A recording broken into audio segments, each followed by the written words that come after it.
Long before there were hashtags trending on Twitter or activists going viral on TikTok, there was a little building on Central Avenue in Los Angeles where the real heat was coming from an old-school printing press. And inside that building, a newspaper was being made that would go on to challenge the entire power structure of the city.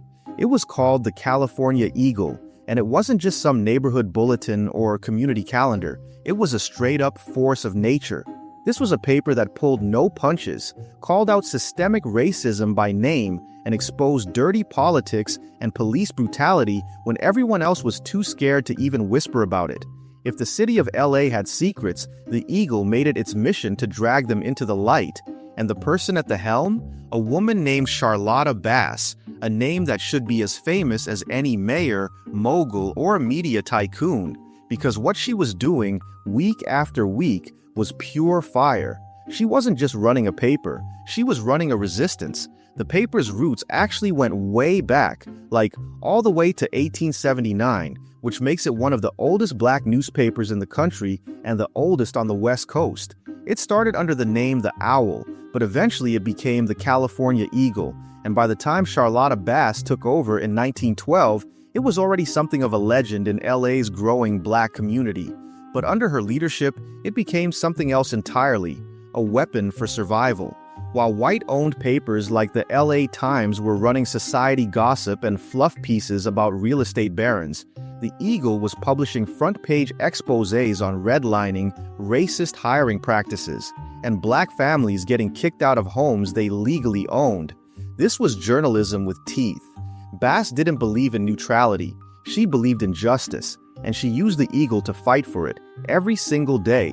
One of the things that made the Eagle so dangerous to the status quo was how direct it was. There was no sugarcoating, no both sides nonsense. If a landlord was refusing to rent to black tenants, his name went in the paper. If the LAPD beat a young black man and called it procedure, the Eagle printed photos, eyewitness accounts, and called it exactly what it was: brutality.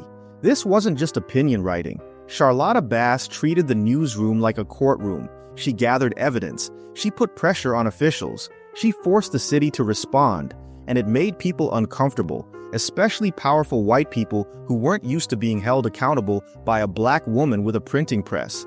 She didn't care if they were uncomfortable. In fact, she saw it as proof she was doing her job right, and the pressure she was applying started to show. She wasn't doing this in some giant corporate newsroom either. The Eagle operated out of a modest building on Central Avenue, which back then was the heartbeat of Black Los Angeles. It was a place full of jazz clubs, barbershops, churches, small businesses, a vibrant and thriving community that the rest of the city mostly ignored unless it was looking for cheap labor.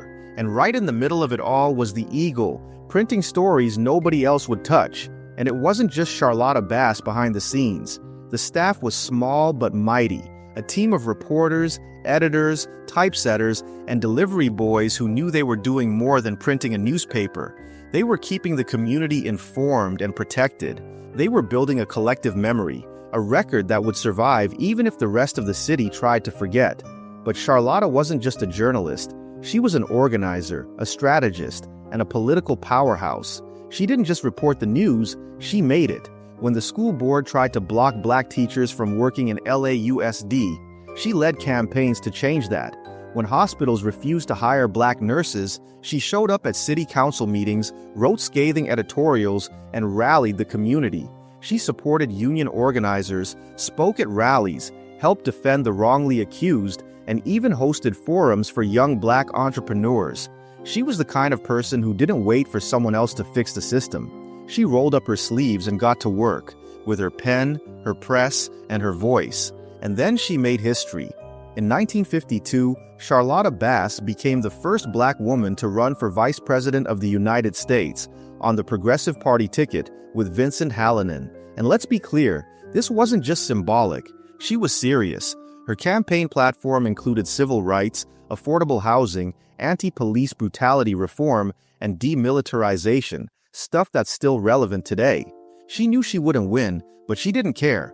She used the campaign as a platform to talk about issues no one else would touch, and that was Charlotta in a nutshell. She didn't believe in waiting her turn. She believed in kicking down the door, and the California Eagle was her loudspeaker. The paper grew into one of the most widely read black publications west of the Mississippi.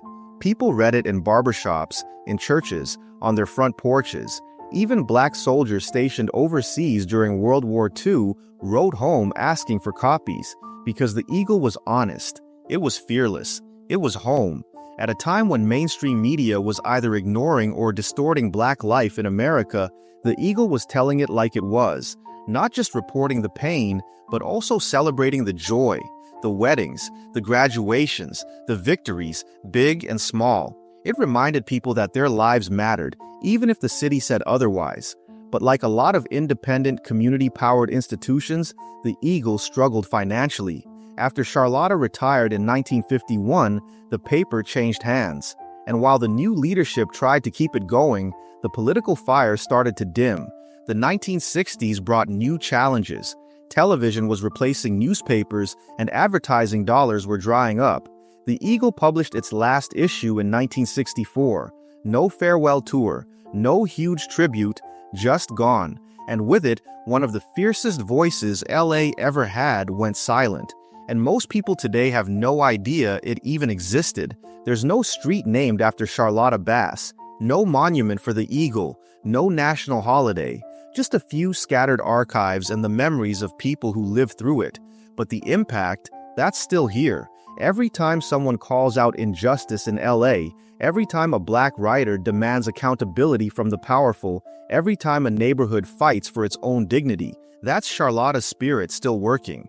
That's the legacy of a paper that dared to tell the truth, even when it was dangerous, even when it cost them everything. So when people talk about LA media, about which institutions shaped this city, about who really challenged the status quo, they better mention the California Eagle, because long before there was a platform, or a podcast, or a blog, there was a black woman on Central Avenue telling the truth with ink-stained fingers and a printing press that never backed down.